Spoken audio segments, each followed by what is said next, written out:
So, hello everyone, and welcome to today's talk where we will discuss the dark night of the soul. And a lot of people who are on an awakening journey, they have an encounter with this experience, and oftentimes they are looking for help or want to try to make sense of that experience. And I think it's a very important topic to talk about and also to understand a little bit what it is about so that it is easier to handle. Like when you maybe can see a purpose in that quite crucial experience, it might help to deal with it. And I'm happy to have Joao with me today. So welcome. Thank you, Catherine, once more to be Yeah, here thank you talking so with much. you. And Yeah, my pleasure and yeah, honor. and we were talking about, Shua was sharing his awakening experience. If you want to see his interview where he shares his experience, then have a look at that. I will put a link in the top right corner so you can check that out. And he was talking about his experiences with Dark Night of the Soul already a little bit in that, but we want to dive deeper. So, Joao, my first question is, what is the Dark Night of the Soul for you? How would you explain it to somebody? What it is about, and also like, um, what is the difference between a depression and a dark night of the soul for you? Yeah, yes. It's the Dark Knight is I guess not only for me, but the definition of Dark Knight is the was based on the classic of Saint John of the Cross. You know, the who first, I guess, coined the term in the 16th century, I guess. And he was the first to give this name to this experience. But of course, many mystics before him had gone through the same experience, you know. But he was the one who gave the name. Him and Santa Teresa d'Avila, you know, Mm-hmm. the two great Spanish mystics. And and basically, you know, what he says, and I guess the definition is the dark night happens after the awakening, you know. So after you have the awakening, and it the awakening can last perhaps a few days or even a few hours for some, and for some it can last much longer, like years, perhaps I guess also some stabilize in the awakening and can stay the whole life in that uh, at that experience, you know, of awakening somehow. Mm-hmm. But generally, sooner or later, that first awakening fades away, and so the Saint John of the Cross called it the illuminative stage of the path. You know, once, and he called those experiences of, you know, bliss, visions, and all those experiences that come with awakening. He called them consolations. So after one loses these consolations and these first experience of illumination, let's see, enlightenment, then comes the dark night, you know. Mm-hmm. And that's why it is so traumatic, so to speak, because after you have had some realization, some, you know, experience that uh, you thought like you had made it, you know, finally I had communion with gods, or, you know, you feel a purpose, meaning in your life, and you have, you know, Mm-hmm. found what, you know, most spiritual traditions say it is the goal. But then after that comes the dark night, you know.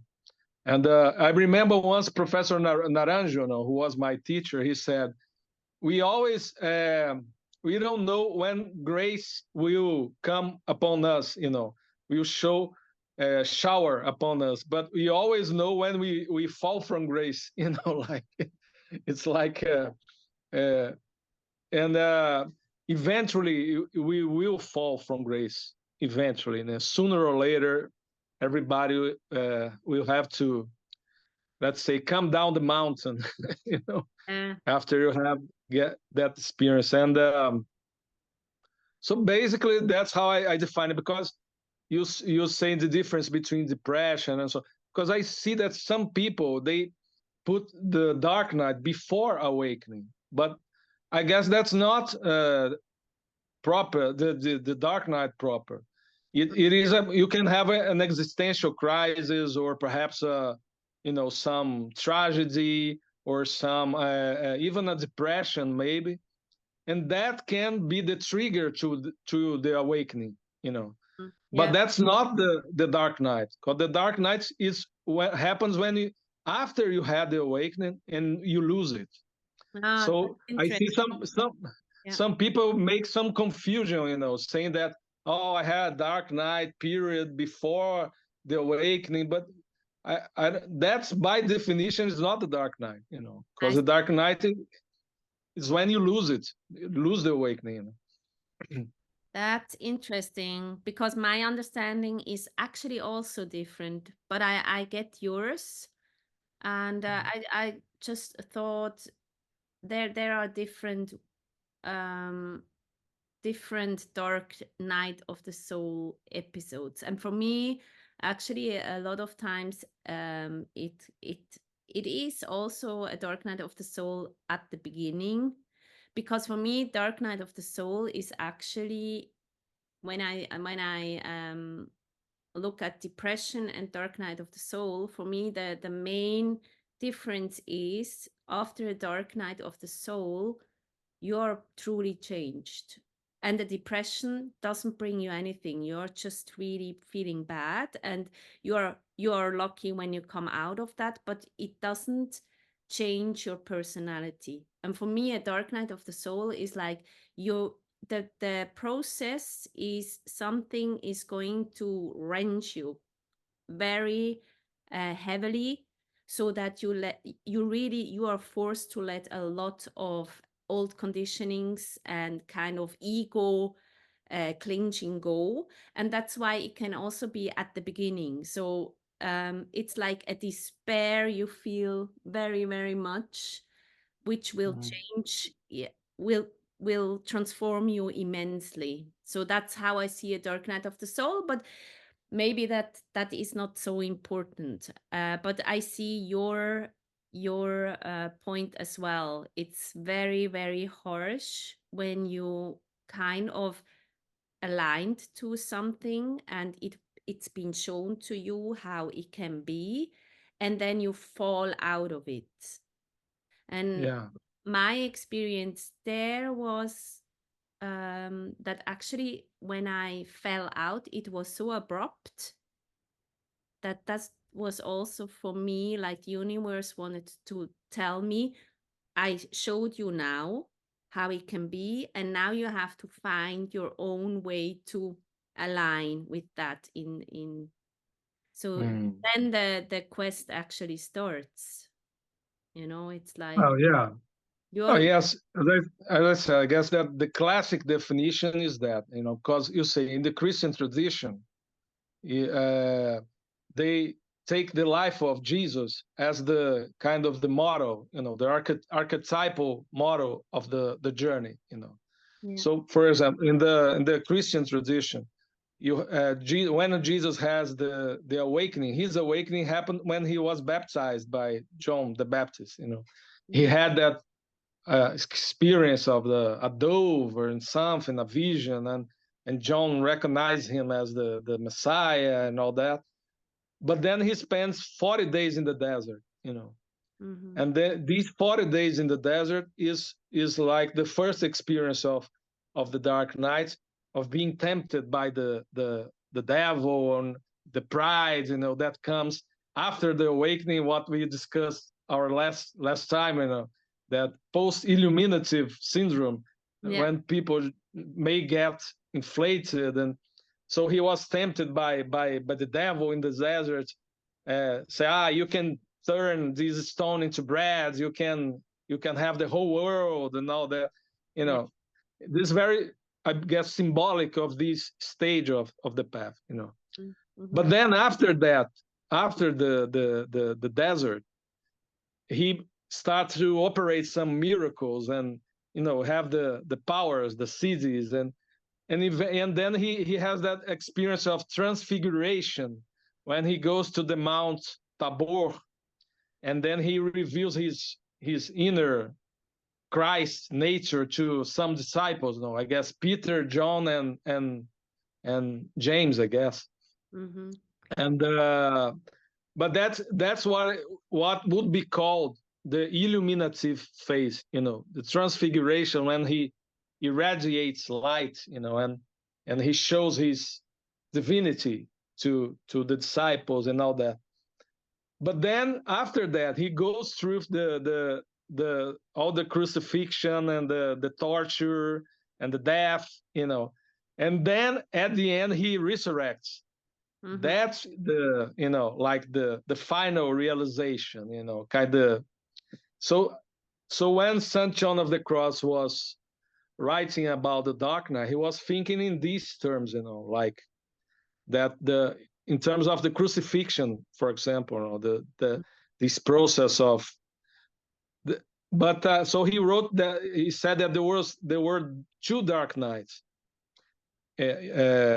what he called dark night of the senses. That is a first process of purification, because the dark night is basically a purification process, where you purify your ego, your karmas, your traumas, and Nice. and also including now. But when one reaches this illuminative experience, one has already supposedly worked on one's ego, because Mm-hmm. before the illuminative stage, there is what they call the purgative stage. That Mm-hmm. is this work of ascesis, as they call, the work on the ethics and the ego. That, because in the old times they didn't have psychology, so of course, this work, basic work on the ego, on the building an ethical and moral person, and a response. How can I say, a responsible person? Would come before that. Like so. And today we have this knowledge, much more knowledge about depression, as you said. I think there is a correlation between the dark night and depression, as much as there is between psychosis and awakening. Yeah, exactly. They look like, but they are not the same. Yeah. Mm-hmm. And I believe the difference in terms of the dark night is that you had already had some experience of the divine, and so you have a search for meaning. Mm-hmm. That perhaps is not present in most of depressions and depressive cases. Actually, depression is a loss of meaning, and apathy and all the symptoms that come with that. But also, I guess, for example, in my case, when I after I because you can have anxiety symptoms when you are having the awakening, as we discussed before. Mm-hmm. When you are having those experience of kundalini, and that you can feel some anxiety, even panic, but while you are having the experience. But after you attain a certain stabilization, of course, you don't feel that anymore. You feel bliss or whatever. Mm-hmm. But in my case, after I had a panic syndrome Mm-hmm. after the awakening, when I started my the dark night, I guess, proper, Uh, and today I see that in what no we were discussing before the meaning of all these, and I see that in my case, I guess it was a very I guess it was a necessary part of the process, because to kind of to break my armor, my mm, ego armor, yeah. my ego, and because I was very, I used to be more, let's say, uh, tough and very kind of strong personality, Mm, And when I had the awakening, I became, I guess, a little inflated, a little, because during some years, I really felt the Kundalini, the energy, was very present. And I guess my ego also gets a little, got a little enlightened, so to speak. So, uh, so I didn't turn into, a messiah type of figure or a guru. I resisted that temptation, but but I but I became a little, yeah. and I guess that the Dark Knight had this function to bring me Mm-hmm. more to my humanity, so to speak, and to contact feelings of vulnerability, of uh, uh, fear itself, and guilt and shame, and these basic human feelings that I didn't usually feel very much. Because Yeah. in the Enneagram, it's very useful to know your personality type, your character, Mm, and I guess that the Enneagram work helped me a lot in yeah. this process, Yeah. because So when actually, I understood my character, it became clear how it yeah. was. So I'm in the Enneagram. I am a type 8 in the Enneagram.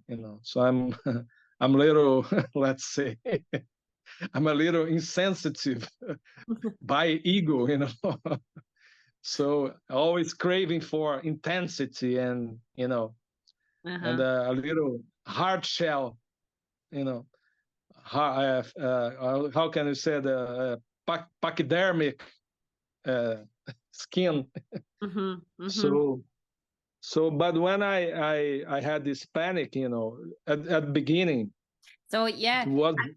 just shortly, I just wanted to go back there, but before I just wanted to let also the listeners shortly know that I will put in the description some all the like the top experiences you have while experiencing a dark night of the soul. So we're not going to discuss too much the symptoms now because it distracts from what we want to talk about. But if you are interested, then go read. If you doubt if you have that, or if it's more a depression, go ahead and read down, and it will make maybe a lot of sense to you. So that shortly, and then I wanted to just go back shortly. So your like awakening experience is a long time ago, right? So when was that? It was in 1995 in Mm, the Siddha Yoga ashram, as I told before, yeah. uh, and I guess I had the first dark night. No, in a sense, I can say that all that came after that was like downhill. Going downhill was like, because Yes. I guess that was for me, I guess, was the highest experience I had. So uh, it And was like the peak. how long did that last? Like the high experience, and when did it start? It started to downfall because you panicked, actually, right? Yeah, yeah, Mhm. because I was feeling too much energy, too much, and I Yeah. was afraid of getting crazy, and Yeah. losing my mind. Or even dying. So I start panicking there. So it lasted for 21 days, actually. Yeah. Yeah. But but today I have this understanding that the experience I had there was pretty much what is described in the Kashmir Shaivism tradition as the pratyabhijna, the recognition of our Shiva nature, pretty much in this school of pratyabhijna, as they call it. And I was will put a link down if you can. So I will write that down, and people will be able to read about what you are talking about now. Thank you. And because I recognize my Shiva nature, my Shivahood, there, and it was pretty much the experience, and the Kundalini went up through the central channel, like directly and instantaneously, like, and I recognize that, and after that I start having some CDs, some paranormal experiences and powers and all that. So this was pretty much the experience, the awakening experience, but it lasted. I felt a lot of bliss and all kinds of things, but it lasted 21 days. Then I lost it. I started losing it actually, uh, but during some until I found my teacher, who was Professor Naranjo. It took some 8 years until I met him personally. And I believe these first 8 years were a first dark night, actually, because I was trying to understand what happened, why I had that experience and then lost it. And I was I felt very experience of fatigue, kind of chronic fatigue or depletion of the energy. And I felt a little panic also, and other type. I guess I had my first encounter with my shadow, and the shadow of a type 8 is very is very It's very hard. as a little sociopathic one, Oh. but I resisted it, and but I was very afraid, of all the things that were coming up. But then when not long after that, I moved to where I live today, because I lived in Rio. I was born in Rio, where I am now, and but I moved to Belo Horizonte, the city that I live since then. For 27 years I've been living there, and there I met my wife, and she was already practicing Buddhism, Tibetan Buddhism, and then I started practicing also. I changed to Tibetan Buddhism. But and I started doing this work of the Enneagram in the school of Professor Naranjo, the SATS school. And then I started to and also a thing that helped, something that helped me during that first dark night, I guess, was Reiki, Yeah. and I was initiated into Reiki. I received Reiki and also some acupuncture, and that helped me a lot to kind of stabilize the energy, Yeah. But during that first period, that first dark night, let's say, I was still feeling a lot the energy, the chakras, the energy. After I received the Reiki initiation, I was very, felt like that kind of magnetic fields around me, that energy. But so I was still very, very much connected to the energy, like to the experience. I didn't lose it completely, And then after 8 years after I met Professor Naranjo, I had a kind of second awakening experience. That was not so intense as the first one, but was very luminous, and it lasted more time. It lasted a couple years. I was in that state of too much light, and when I closed my eyes was always And how a did lot of light. Huh? how did that happen? During you were working with your teacher? that moment? Yeah. After that was after I my first encounter, my first meeting with him Yeah. during the Okay. and something very. I already told this here, but it's very. I felt like chanting a Tibetan prayer called the seven line prayer. The It's a practice called Rain of Blessings. Mm-hmm. É, Hum Orjen Yuji Nub Shansan Pema Gessa Dom Polai and you repeat it seven times, and I felt very much like by at the end of the meeting, Mm-hmm. everyone had to say something, and I felt very much like that's what I had to do, Mm-hmm. and I chanted it, and then it started raining just after I it, and in the place we were is a very dry place during that time of the year. Very it doesn't rain, but it rained a lot. After that, and then there were some people after me. So after the last person spoke, the rain stopped. It was very Oh. very synchronistic, and I had a vision of Padmasambhava in my mind. After when I was chanting, it was very clear the vision.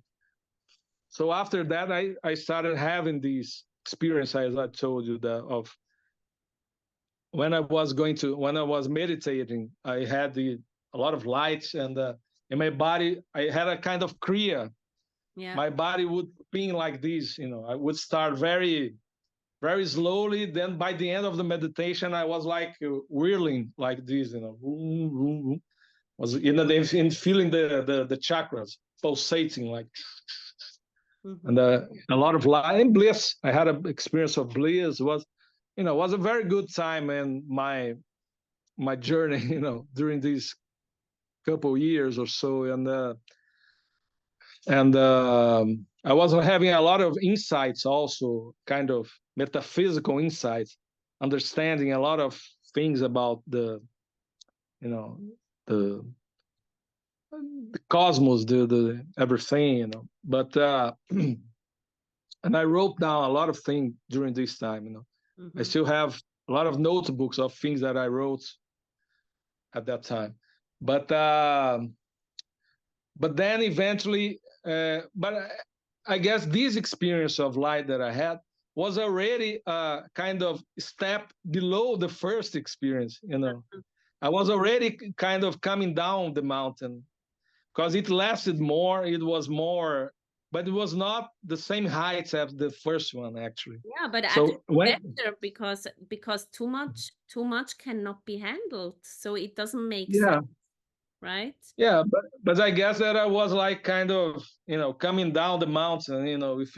We feel there is this symbolism of the holy mountain. Many traditions have it that you go up. I think it's pretty much the symbolism of going up the chakras and reaching the Sahasrara. Yeah, But as I said, I believe eventually you have to come down, yeah, and and and integrate here because integrate that. But yeah, no, some people can stay there up there. I guess many of these famous gurus, I guess like Muktananda himself of Siddha Yoga, or I guess Rajneesh, Oshu, perhaps these Eckhart Tolle. I guess some people kind of stay there and up there in the mountain. I don't know, but eventually some things happen, as happened with Muktananda and Rajneesh. Somehow life brings them down. you know, and yeah, but some for me it also makes sense, and I see that in a lot of teachers, the good ones, like one of my favorite ones is Adyashanti, yeah. and I guess he has gone through the dark night. I guess oh him. yes, and he also, I mean, he also has like um problems with half of his face. So a lot of Mm, stuff that comes with kind of coming down back and then having to integrate it, and sometimes that's not easy, and then you can have yeah, symptoms. And yeah, for me, he's a good example of somebody who embodies that very well. I mean, because if you stay up there, um, it for me it doesn't make sense. The good ones, they come back and they are integrating it into the material world Mm. and are very good in teaching and Yeah, today I understand these teachers, like Muktananda, Rajneesh, perhaps Sai Baba or some lamas.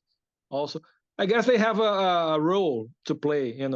yeah, They perhaps when they are at that state of high, energy, high consciousness, they can reach perhaps a lot of people. So I yeah, guess they play a role in the cosmic game, let's say.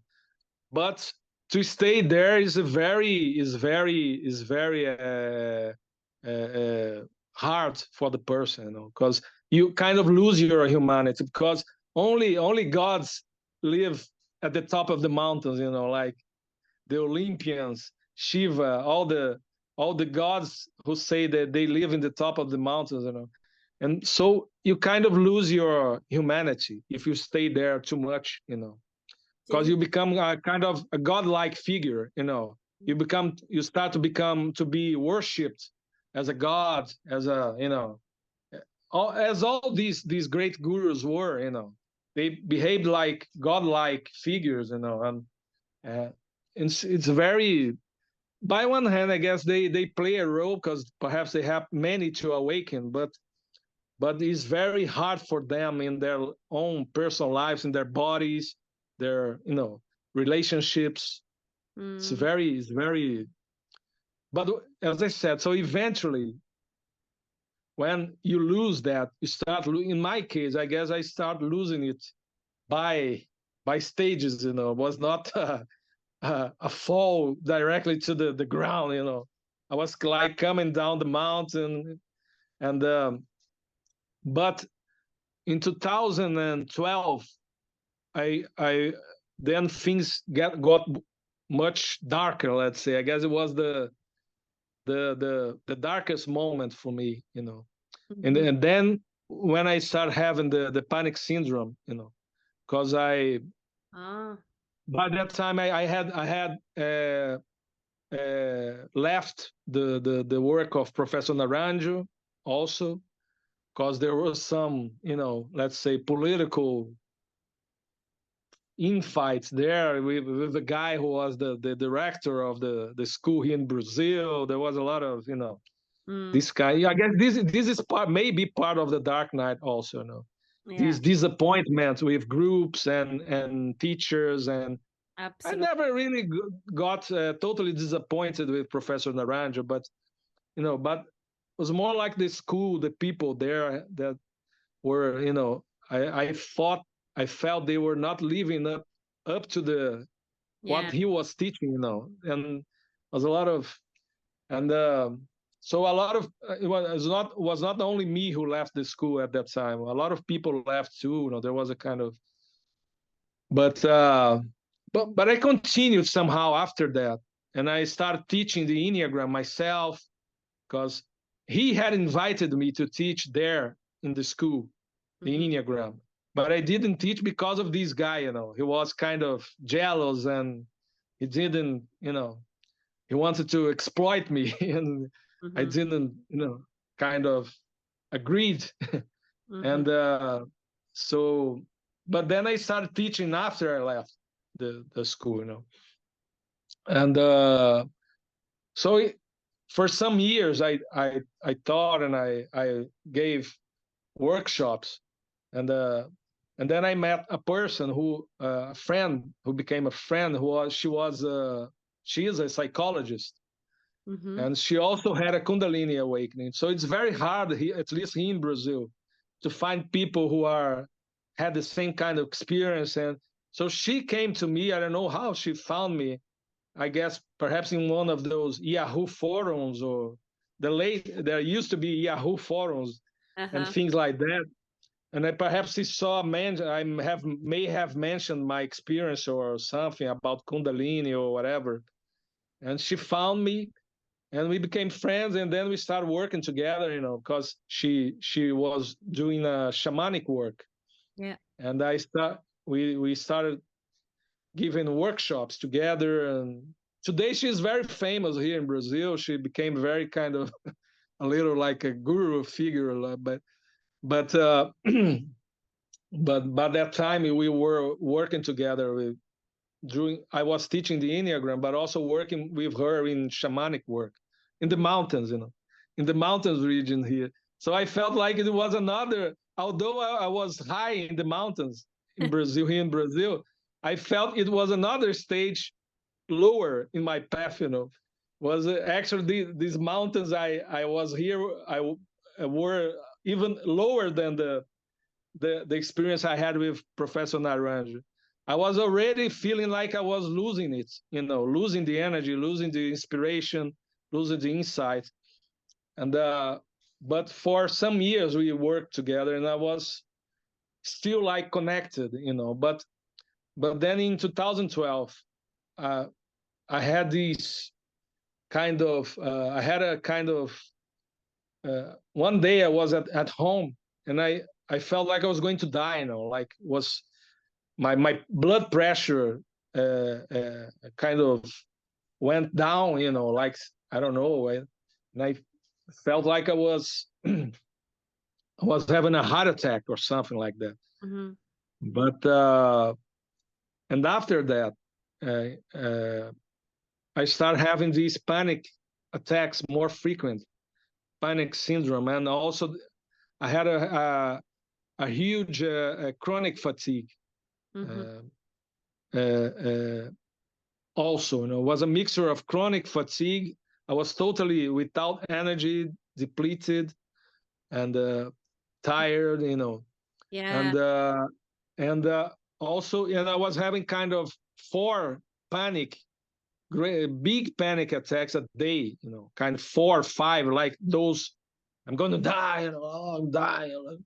And this for me, it was the most kind of terrifying part of my journey, this.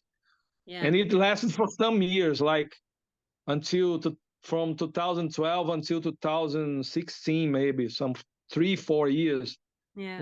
were very, very, very hard for me, And but during this time, I felt like I connected to some. I reconnected with my humanity more. Like I Mm. became more because as I said, I used to be a very kind of tough guy, like a warrior mentality, like warrior, and I was very angry. But but so I guess I connected more with my sensitivity, my how can I say, my empathy Yeah. with other people suffering, and for me, what actually I guess that perhaps I learned more, as much or as more during the dark night Yeah. than when Absolutely. I was in the awakening, having all those experiences and lights and all that, Yeah. So uh, no, for me, I guess it was a very. That's why I guess the Dark Knight has this function, I guess, Yeah. to humanize us and to make us be more humble, more, Totally. have more compassion also towards people who suffer, and at least, and I understood also many things about my life, my relationship with my parents, my wife, my son, no, all this kind of Mm-hmm. uh, but there are other aspects, I guess, in the Dark Knight during this time also. I Some people say that I was very connected because in Brazil we were going through a very complicated political situation, or political uh, uh, upheavals and all that, and many kind of mass protests, mass demonstrations, and people was was parallel. My Dark Night was parallel, I guess, to a kind to our collective Dark Night, I guess, Yeah. and So and I what? started having to understand also the connection with the of the individual with the collective, Mm-hmm. this Yeah. moment that we are going through, the planets, and also in Brazil more specifically, and for me was kind of was Yeah. mirroring my own experience, and was very very tough also. And what But because for me also the Dark Night of the Soul um has a lot of aspects, like when you had an awakening experience and afterwards you fall back into normal life. Most people, they have a dark night of the soul then, because they all of a sudden everything they built their life on, like having a career, or it all falls away because it doesn't make sense yeah, anymore. And that's why you yeah, also experience a dark night of the soul. You feel like, so what do I do now? Because I don't see any reason why I should do a career as a banking man, why I should earn a lot of money. But then what do I do with my life? And I think this is also a big part of the Dark Night of the Soul. People, they had this incredible experience, what it is about somehow. And then they come back and they see the structures they live in and they can handle it. So this is yeah, so I think this is something which is very important for people to also recognize when they are in a dark night of the soul. That might make sense then when I say that, and that they also that they are not too harsh then with themselves. I mean, it takes time to adapt, and I think the problem is um, you you need to really redefine purpose. And out of my own experience, it doesn't work without really, really working on the connection to your heart, because the new purpose has to come out of your soul, of your heart. And this is so difficult, and it can take years. And but that's the purpose. It's really, for me, it's like now you have to redefine yourself and find purpose out of the soul and the heart. But and that can take time. yeah. But well, as I said, I guess I've gone through perhaps I can say a long dark night, perhaps if we see in the long run since the first awakening. But as I had that kind of second awakening, so I had these two kind of very marked dark nights, and I read once something that made sense to me. That say that the first dark night is when you change your gravity center, so to speak, in your being Mm. from personality to soul. Wow. To Nice. Yeah. and and but then when you have the second dark night, it's called the dark night of spirit, is when you change your gravity center from soul to spirit. Mm-hmm. No, and then this is the most terrible one because you lose all purpose. It's they call the crisis of faith so deep. Because I at some times I because everything I had as a reference, metaphysical, philosophical ideas, also the practices, the meditation practices, everything, nothing worked anymore. I felt totally disconnected from, and I became almost, I guess, I came to the point of becoming a kind of atheist, Mm-hmm. of believing nothing anymore. But at the same time, I said, well, but I had all these experiences. I can't deny that, I can't. I totally So how yeah. can but I I totally felt a connection, like connection with the heart, with the, mm-hmm. and for me, it was very clear that during some time, that I kind of, in the theosophical tradition, they say, first your ego dies, then your soul dies also, and this is very, very hard, when our inner guidance, our, that, that intuition that we had, that when that goes away, yeah. they say, I guess they termed it the causal body or something like that. It really is the astral and causal body, they call it.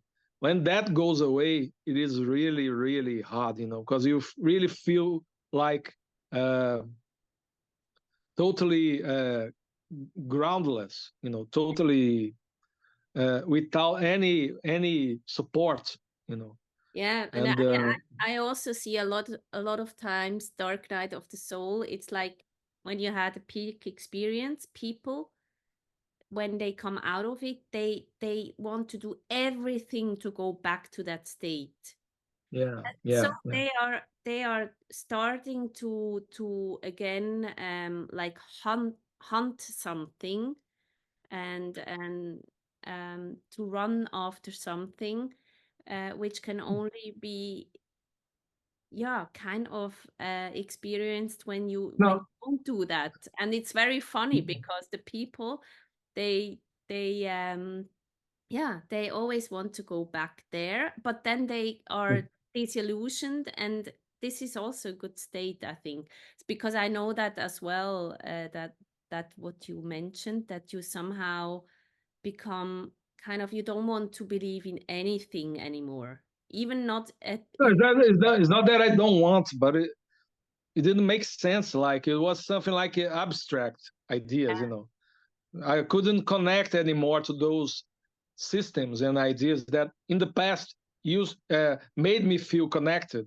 yeah, spiritually connected, aligned, only to be immersed in those ideas and those that yes, and that idea only that made me feel kind of but then everything goes away yeah, and kind of doesn't make sense, or doesn't make the same sense anymore. And I started questioning many of our spiritual assumptions, of the mm, spiritual traditions. I kind of saw how they the flaws mm-hmm, in these systems, and I became very skeptical of everything, like, and during absolutely. certain time, and so it was very. But what you're saying, just returning, this friend of mine with whom I worked was a psychologist who also had a Kundalini awakening. She even wrote a book about her experience, a very interesting book, actually. But she called this, well, I guess she gave a name to this, the mountain malady, the mountain sickness, because she read somewhere Uh-huh, that people who are mountain climbers, they feel a bit like that, they always want to return to the mountain mm-hmm, to climb the mountain, because the daily life for them doesn't make much sense anymore, because yeah, they are always missing that adrenaline, that mhm, experience of being on the top, the Everest, everywhere, some those adventures. And then when they come back to their daily lives, they kind of feel like you know uh, uh, meaningless, and they can adapt to their families, and she called these, she saw an analogy with the spiritual journey, absolutely. because when I see that as well, but I also see the necessity, like to really come back and live in this world. So, and this yeah, is what is also then again like working with your ego. So don't be just happy in the height of your experiences and only life only makes sense there, because it's actually kind of you fleeing from your life. And if you try to do that all the time, it can have a depressive effect, because you don't go there without some grace. And yeah, exactly. I Yeah, experienced exactly. that as well. It was like I always try to go back there, and but life is well, actually the energy is numbing you down, because this is not the purpose. And Yeah, maybe it is not our purpose, because as I said, I believe yeah. some teachers, maybe they had that dharma, that destiny, to stay there and teach from that position. But as I said, as it is very demanding for them to stay there, Mm, But I guess, at least for me, for us, maybe it was our not our my at sometimes people wanted to put me in that place of guru, but I always kind of, no, I'm not guru. I'm not. I refuse that position when I was in that state and so on. But also, But but for me also, I mean, really, really good teachers, for me, they don't have this guru energy, because there are some guys out there who are teaching, and I really don't like it, because they have all their followers in white clothes, and yeah, the yeah, people, exactly. It's very they are kissing their feet, and then I just know the energy is not right. And then that you have other people who are very decent and are just talking about their experience. And again, for me, Adyashanti is the best example. I mean, he has his normal clothes on. You don't see any followers who are like nearly praying to him. He's just talking about his experience, and people can relate to yeah, that or not. And that's it. yeah. So, Yeah, I guess this Professor Naranjo, my teacher, he was very much like that also. He was very normal, very approachable person, very, had a great sense of humor. He was always, but although people, he was great, I believe he was a great bodhisattva, and people naturally felt like, bowing to him, but he didn't, he himself, he didn't, feed that. mhm, And I guess I learned a lot with him, in this sense, only watching him act as a teacher, but he was also very human. yeah. I guess I had some disappointment with him because I guess at a certain point I idealized him very much. Mhm, I put him because I had that that- experience with yeah. Oriental religion. So I kind of, but then I realized that no, he was a great human being, and he was a great teacher. He had a great baraka, great energy, Uh-huh. shakti, but he was very normal, like a very normal person, like, and and I felt that he never wore, like robes and things like that, and so I see this. I guess perhaps we will have had to discuss this another program. This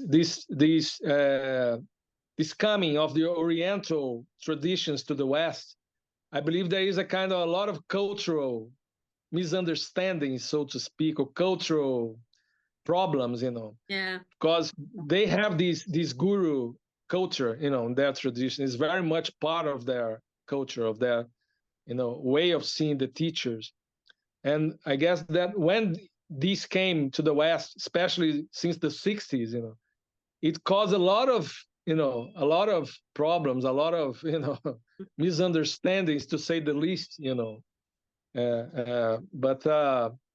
but one thing more I want to say is this, about the Dark Knight. My experience of the Dark Knight is also that when I was, especially in these, since this last period, 2012, I also, as I said, I saw the collective. I kind of connected with the collective problems and collective. I would say collective Dark Knight. Because there is this teacher that I respect very much. I like very much, Andrew Harvey. He says that we are going through a global Dark Night.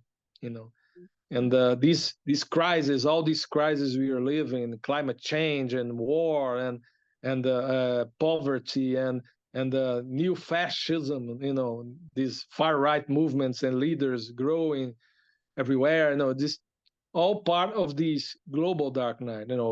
Other teachers say that too. Professor Naranjo said also that we were going through a collective Dark Night, and other teachers I saw say the same. But I think so. During this time, I connected also kind of, not only my shadow, my demons, but also the collective demons and collective shadow.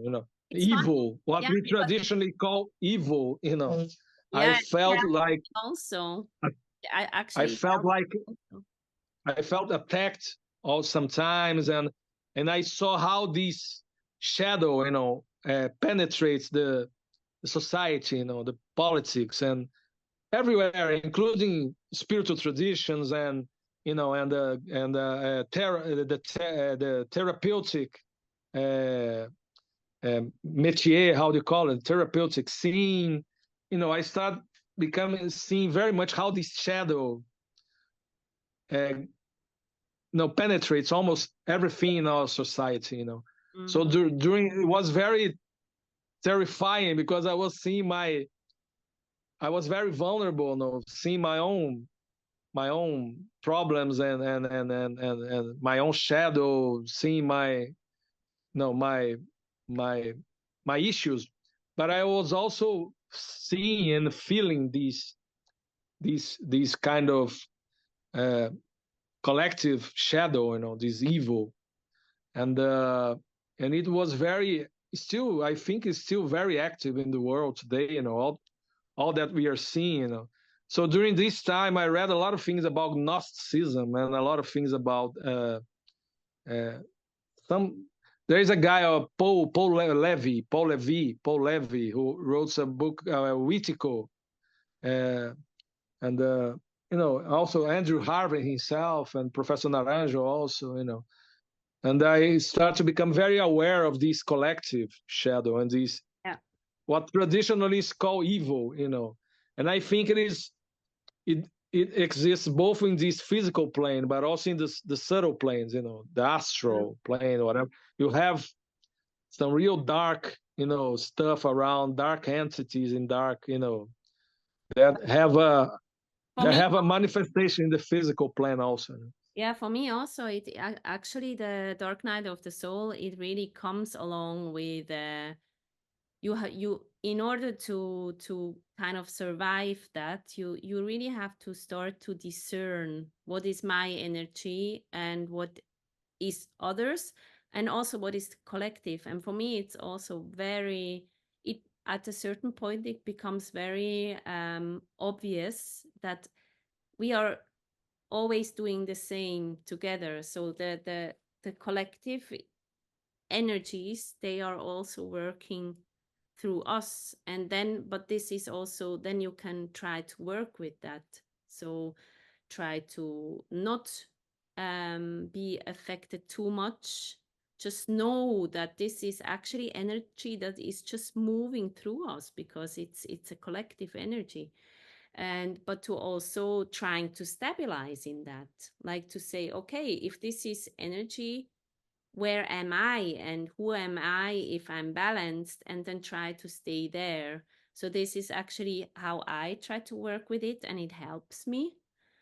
And yeah, we have to wrap it up slowly. So I'm very interested. What do you, what can you suggest people? What helps you to deal with these kind of states? And yeah, how do you make sense of it, of that experience? I believe one thing that teacher I like very much, Jean-Yves Leloup. I don't know if you know him. No. He's a French teacher. He's a Christian priest, Orthodox priest, but he has many books translated into Portuguese here in Brazil. And Ah. Jean-Yves Leloup, Can you send he's me a great. link afterwards? So I will put it Yeah. down in the description. Yeah. And he says something interesting. He says that the worst that can happen during this dark night is that we lose, that we stop searching, we stop, uh, that we try, as we said before, we try to come back to your old life, and Mhm. forget all about the spiritual journey, and think it was all kind of, uh, psychotic thing, or it was a trip or anything, and just say, let's come back to my old life and try to be a normal person, and forget the everything, and he says something like, we have to try to love even if we are not feeling love for God. We have tried to have faith even if we are not feeling faith, Uh, to persist. And and basically it's that, it's patience, patience. And today there is this word, resilience, but sometimes it's very hard to be resilient. Sometimes you maybe just feel like giving up everything. And I believe we should allow these feelings to come up, Yeah, not to try to repress these feelings of uh, this fatigue. Is a kind of fatigue, a kind of tiredness of this process. And we just want to, to give up everything.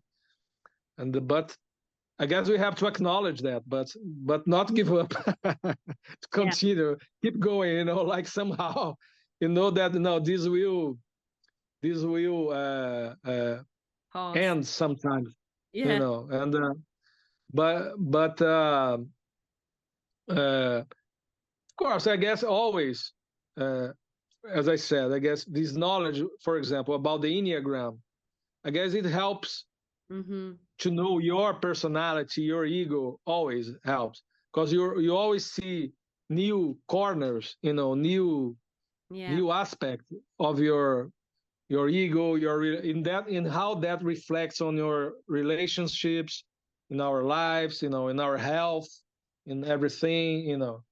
I guess that helps also, to keep kind of self-observing and to do self-analysis. yeah, But sometimes also it helped me. I had some therapy during this darker stage, when I was having the panic syndromes. I had therapy with a friend of mine from Buddhism, from Tibet. I knew her before from Buddhism, and she's a good therapist. And I guess just to have a place to open, your yeah, heart, and to say and to talk about these things, mm-hmm. that can be very helpful also.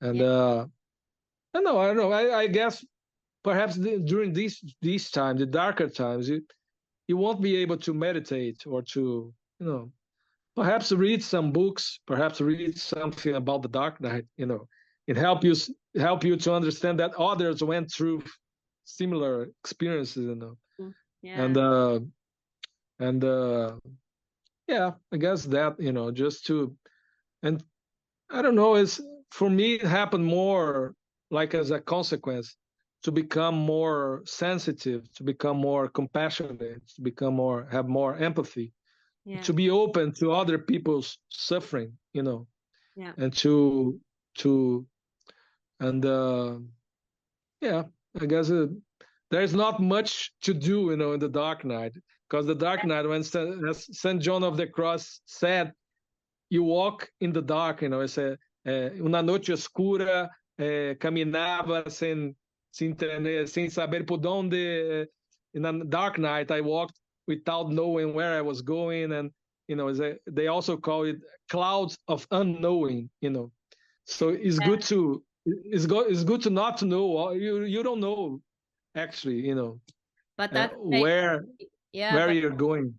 that's maybe also the point about the Dark Knight, because so I just wrap it up from my side. Actually, when we conclude, you have like this peak experience where you see what it is about, and then you come back to normal life, and that is where often people fall into the dark night of the soul.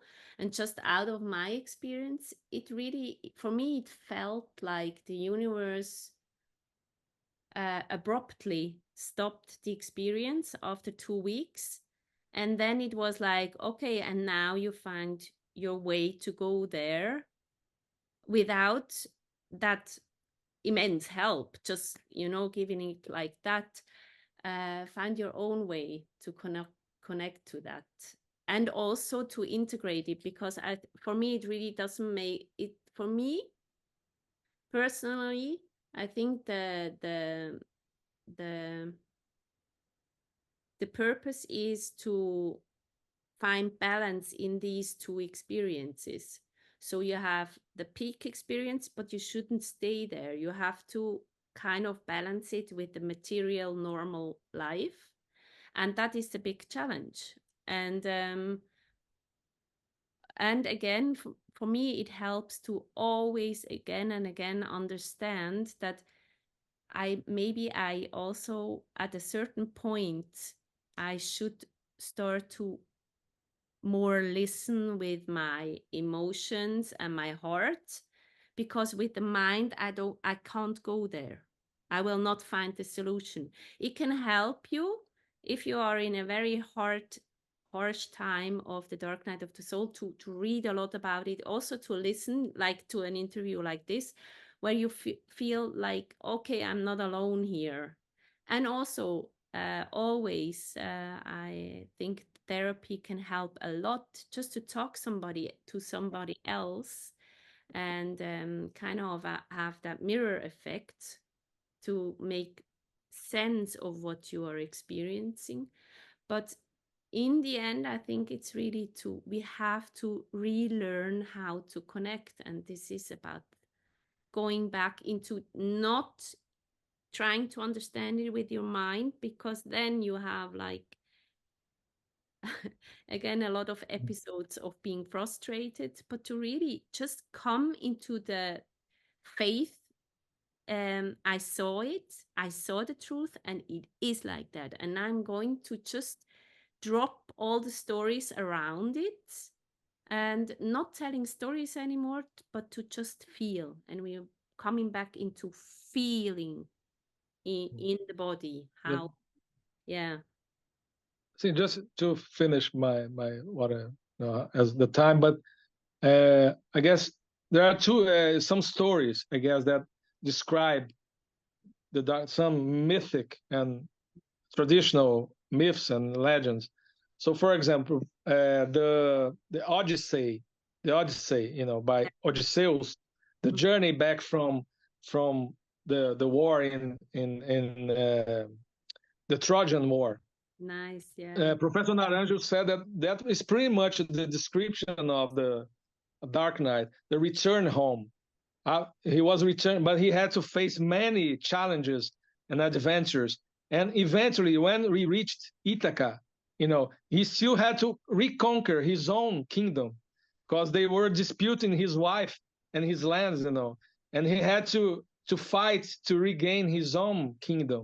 So I if it love take the stories. Yeah, so true. Wow. and we have to regain, as you said, our right, kind of reconquer our bodies, Mhm. our relationships, our work, Mhm. our and even our, of course, our spiritual connection. Yeah. What we first gain through grace, now we have to do it by effort, our own efforts to kind of and reconquer that. But well, that's it. I guess. Just as I mentioned, this Professor Naranjo used to say that the story that kind of is related to the awakening is Don Quixote. Oh, The Quixote, yeah. the experience of going a little mad and I wanting to can save relate the to that world. as well. Yeah. So let's see, Don Quixote is more related to the awakening experience, but the And Odyssey. and what we were talking about, psychosis or Yeah, spiritual yeah, awakening, right? Yeah. you're right. And the Odyssey is related to the Dark Knight. But I believe that a modern story, I guess, that is pretty much related to the journey. These two journeys, the journey of ascent, going up the mountain, is the Hobbit and Mm. the Lord of the Rings, because Yeah. the Hobbit is the story of going to the mountain, the mountain to kill the dragon Uh, and to become a king. But then they lose it, and then the Lord of the Rings is basically a description of the Dark Knight. so beautiful. Frodo going through all those until he finally destroys the ring. The ring of power. The ring of, you can see that this connection to the spiritual, Oh, the ego, absolutely. maybe. How Gollum was corrupted, you know? Yeah, He was and one. and Yeah. I think that for me now, I feel pretty much like at this stage of my path and my life, I feel pretty much like when the hobbits finally return to the Shire, and then everybody look at them and say, "Wow, where these rascals were?" Like people have no idea what we have been through, and they go to the tavern and take a beer, but they know what they went through. But most of people like, wow, what they were, and what they were doing, like what they were like going through hell, to save the Shire, but but so I feel like kind of returning to the normal life. I'm feeling very normal like now today, in my life, and uh, I don't have much. I still have since the awakening in the first awakening in the ashram. Now I see a dark, no, a blue shimmering spark. They call the blue pearl. I see that frequently all the time. It's only an optical phenomenon. It's not anything mystical attached. It's only that small dot, blue dot shimmering like electric blue, like. And also, when I pray mantras, my chakras start to vibrate, and my head start going like this. I have these little but no bliss or no vision, anything. So that makes me not forget what I've been through. So like I say, I'm back to normal, but there is always these remembrance. But and of course, I remember everything, everything I went through. But now I'm, at this point in my journey, I'm feeling very like normal, and I feel I still have a long way to go to reconquer my. At 50 years old now, I was 50 just the other day. YouTube had a birthday, and I feel like a kind of now a new journey is beginning, of really kind of reconquering my life, but of course being through all these, going through all this journey and all that. So I don't know how it's gonna be the next the next 50 years, I hope. Oh, yeah. Thank you so much. Thank you Thank you, very much Catherine, for very much. sharing all your knowledge about this very important topic. And yeah, for the listeners, I mean, please, if you have any questions, comment down below, and Joao will be happy, or I will be happy to reply, and also share your experiences and what helped you during such times. I think it's really, really important that we share with each other what kind of experiences and help we get in such phases. And always, I mean, yeah, I think it's important to let the people know that in the end it has a lot of purpose. It's hard, Yeah. but it has purpose, and find the purpose on your own. But connect with others, and if it's too hard, always seek help. So a therapist Yes. or whatever. Yeah. Yeah. So thank you very much. Thank you, Catherine. Thank you, everyone. Let's talk soon and enjoy Rio. Yeah, thank you. I mean, if it doesn't rain, I will enjoy it. Do that. Okay. Thank Thanks. you. Bye. Thank you, Catherine. Bye.